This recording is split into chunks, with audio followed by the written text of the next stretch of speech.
कभी सोचा है कि एक बंजर चट्टान या एक बिल्कुल नया तालाब आखिर कैसे समय के साथ एक हरे भरे घने जंगल में बदल जाता है?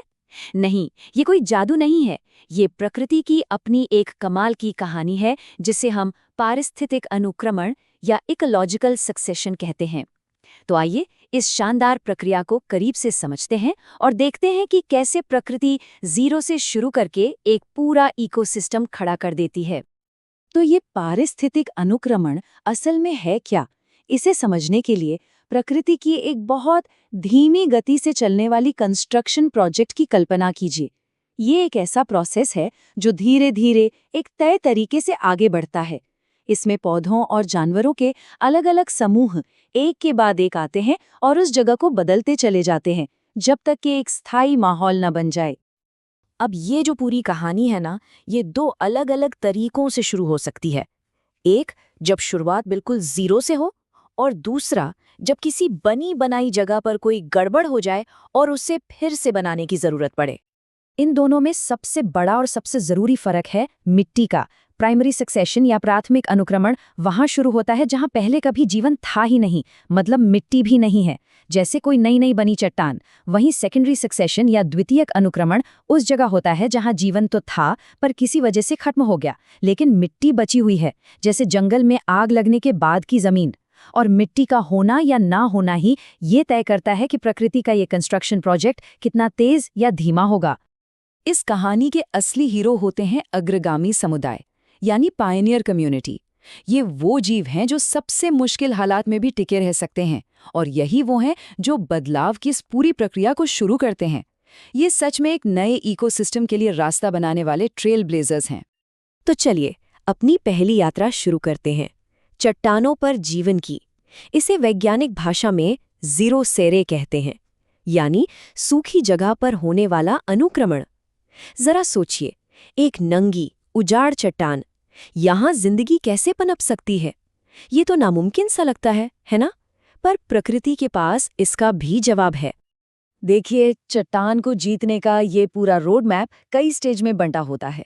सफर लाइकेट से शुरू होता है, फिर मॉस आते हैं, उसके बाद एक एक करके घास की अलग अलग किस्में जगह बनाती हैं, फिर झाड़ियां उगती हैं और आखिर में एक जंगल खड़ा हो जाता है। कमाल की बात यह है कि हर स्टेज अगले स्टेज के लिए जमीन तैयार करता है। तो कहानी के पहले किरदार हैं लाइकेंस, जैसे ग्राफिस और पारमेलिया। ये कमाल के जीव होते हैं। ये चट्टान पर चिपक जाते हैं और कुछ ऐसे एसिड छोड़ते हैं जो धीरे धीरे चट्टान को तोड़ने लगते हैं। इसी से मिट्टी की पहली बहुत पतली परत बनती है। यही वो नींव है जिस पर आगे चलकर पूरे जंगल की इमारत खड़ी होगी। लाइकेन के काम पूरा करने के बाद स्टेज पर एंट्री होती है मॉस की। ये उस मिट्टी में और नमी और ऑर्गेनिक मैटर मिलाते हैं।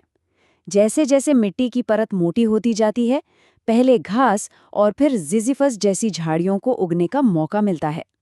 हर आने वाला समुदाय पिछले वाले की मेहनत पर ही आगे बढ़ता है। तो ये तो हुई चट्टान की कहानी। अब चलते हैं पानी की तरफ, जिसे कहते हैं हाइड्रोसियर, यानी पानी में शुरू होने वाला अनुक्रमण। यहाँ हम देखेंगे कि कैसे एक तालाब धीरे धीरे जंगल में बदल जाता है। ये भी एक उतना ही जबरदस्त और नाटकीय ट्रांसफॉर्मेशन है। यहाँ भी सफर कई पड़ावों से गुजरता है। शुरुआत होती है पानी में तैरते छोटे छोटे प्लैंकटन से, फिर आते हैं पानी के अंदर उगने वाले पौधे, फिर पानी की सतह पर तैरने वाले पौधे। धीरे धीरे किनारों पर रीड स्वैम्प बनता है और आखिरकार तालाब पूरी तरह भरकर जंगल के लिए जमीन तैयार कर देता है। अब सवाल ये है कि ये होता कैसे है? इसका मैकेनिज्म बहुत सरल और दिलचस्प है। हर साल जब पानी के पौधे मरते हैं तो उनके अवशेष तालाब की तली में जमा होते जाते हैं। पीढ़ी दर पीढ़ी ऐसा होने से ये गाद और ह्यूमस धीरे धीरे पानी की जगह ले लेते हैं और तालाब उथला होता चला जाता है। इसे पौधों का मार्च भी कह सकते हैं। सबसे पहले बहुत छोटे फाइटोप्लैंक्टन, फिर हाइड्रिला जैसे पानी में डूबे रहने वाले पौधे। जब पानी थोड़ा और उथला होता है तो निम्फिया जैसे तैरने वाले पौधे आ जाते हैं, और आखिर में किनारों पर टाइफा जैसे पौधे उगते हैं जो जमीन और पानी के बीच में रहते हैं। तो चाहे सफर चट्टान पर शुरू हो या पानी में, दोनों की मंजिल एक ही है, और वो है चरम समुदाय या क्लाइमैक्स कम्युनिटी। चलिए अब इस मंजिल के बारे में थोड़ी बात करते हैं। अच्छा, मंजिल पे पहुंचने से पहले एक और बात।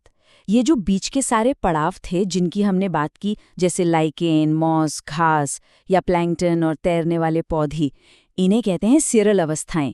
ये सफ़र के बीच के टेम्पररी स्टेशंस की तरह हैं जो आते हैं और चले जाते हैं। और फिर हम पहुंचते हैं आखिरी स्टेशन पर, चरम समुदाय।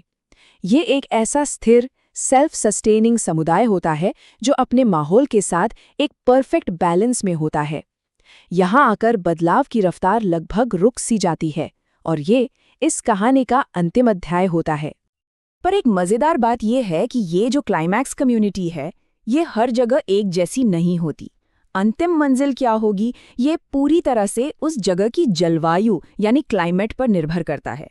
कहीं ये वर्षावन बनेगा तो किसी ठंडी जगह पर ये शंकुधारी वन होगा, और कहीं ओक और मेपल का जंगल।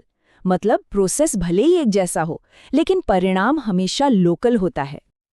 और ये हमें एक बहुत ही ज़रूरी सवाल पर लाकर खड़ा करता है। हमने देखा कि चरम समुदाय जलवायु के साथ संतुलन में होता है, पर सोचिए, अगर जलवायु ही बदल जाए, जैसा कि हम आज होते हुए देख रहे हैं, तो क्या कोई भी समुदाय सच में अंतिम या फाइनल हो सकता है? ये एक ऐसा सवाल है जो हमें प्रकृति के इस लगातार बदलते रूप के बारे में सोचने को मजबूर करता है।